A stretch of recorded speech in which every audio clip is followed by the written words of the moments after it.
ideal é comprar à vista, todo mundo sabe, mas definitivamente essa não é a realidade dos brasileiros. Pesquisas mostram que 60% da população tem dívidas e que 1/3 dessas pessoas está com parcelas atrasadas. Quando se trata de empréstimos descontados em folha, a principal dificuldade é respeitar o limite de endividamento. Não é à toa que a chamada margem consignável tem sido discutida na Justiça.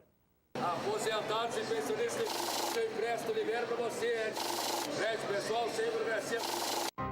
As facilidades são tantas que muita gente não resiste. São imensas, né? Pô, os caras oferecem até fora do... Já está comprometida toda os teus 30%, nós te damos um jeito aqui, a gente paga aquela dívida lá. Seu Valmir que o diga. Diante de tantas promessas, ele não parou no primeiro empréstimo consignado. Hoje tem 5. Os valores são descontados direto no contra-cheque. Esse é direto, esse aí não tem show, não tem como inadimplência zero, né? Porque toma na fonte lá, eu já recebo o meu benefício já capado lá de 500 e poucos reais. Este economista explica por que os chamados consignados atraem tanta gente. O crédito consignado tem sido muito utilizado pelo cidadão porque ele pode ter taxas de juros baixas. Mas quem oferece esse tipo de empréstimo deve seguir uma limitação. Os descontos não podem ultrapassar 30% do valor líquido do salário. A regra vale para os servidores públicos federais, ativos, inativos e pensionistas. O limite também precisa ser respeitado quando o empréstimo for feito por trabalhador da iniciativa privada, aposentado ou pensionista do INSS. Mas na prática nem sempre é assim. Aqui em Porto Alegre, por exemplo, uma servidora da prefeitura comprometeu quase 45% do vencimento.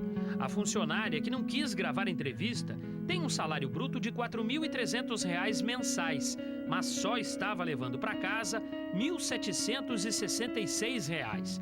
Ela recorreu à justiça e conseguiu reduzir o percentual descontado. Embora isso seja legal e embora a pessoa tenha autonomia para tanto, isso tem um limite, porque não é só o interesse privado que está em jogo, mas também o interesse público. E se a pessoa se compromete muito além das suas necessidades básicas, isso vai criar um problema para a sociedade. Então é um interesse público aí que deverá vigiar. No processo, o banco alegou que um decreto municipal permite o desconto em folha de até 40% do salário.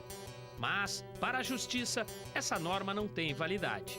Nesse caso, há intervenção do Estado, através do Judiciário, para limitar esse desconto o Superior Tribunal de Justiça deu uma limitação em 30%, dizendo que acima de 30% seria abusivo. Nós não tínhamos um limitador e agora, com essa decisão do Superior Tribunal de Justiça, acredito que teremos um bom limitador e me parece razoável.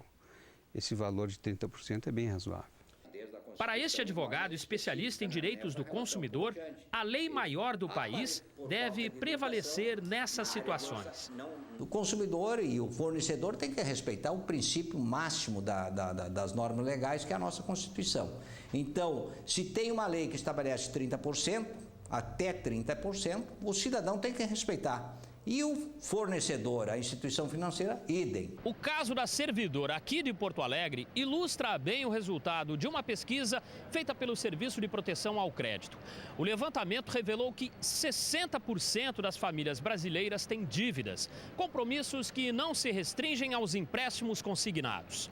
E só há uma maneira desse grupo não entrar para a lista de inadimplentes: mantendo as finanças equilibradas. O equilíbrio orçamentário é uma coisa de vida, é uma coisa muito importante. Ele não tem que, eventualmente, exagerar nos gastos, ele tem que fazer uma planilha. Fazer uma planilha é um exercício para que ele possa visualizar os supérfluos. Eu não posso, como especialista, dizer o que é supérfluo para um cidadão. Ele vai, depois de ter feito essa planilha, verificar o que ele pode cortar e o que ele pode reduzir. Uma das coisas supérfluas ele vai cortar. Agora, tem muita coisa que ele pode reduzir, como, por exemplo, telefone celular, como, por exemplo, compras de supermercados, como, por exemplo, lazer nas noites, por exemplo, várias situações onde é possível reduzir. Esse especialista alerta: Antes de assumir uma nova dívida, o consumidor deve sempre responder a 3 perguntas básicas. Esse produto, esse serviço, ele é essencial e é indispensável? É. Eu tenho condições de pagar a aquisição desse produto à vista? É. Eu preciso adquirir esse produto e serviço neste momento ou posso protelar? Se as 3 perguntas forem afirmativas, compra. Caso contrário, não decide na hora e não decide por impulso. Se precisar, talvez, né? Mas pegar por pegar, porque pela facilidade, não. A loja tu vai quando tu precisa, de vez em quando, é meio supérfluo. E não conseguir nada, tu vai porque tu tá precisando de dinheiro. E o seu Valmir, aquele do início da reportagem, que admitiu ter 5 empréstimos. Não me pego mais de jeito nenhum. Se eu pudesse zerar isso aí, o outro banco me ofereceu quitar aquela minha dívida ali, né? Mas o que adianta eu vou sair de um para ir para o outro?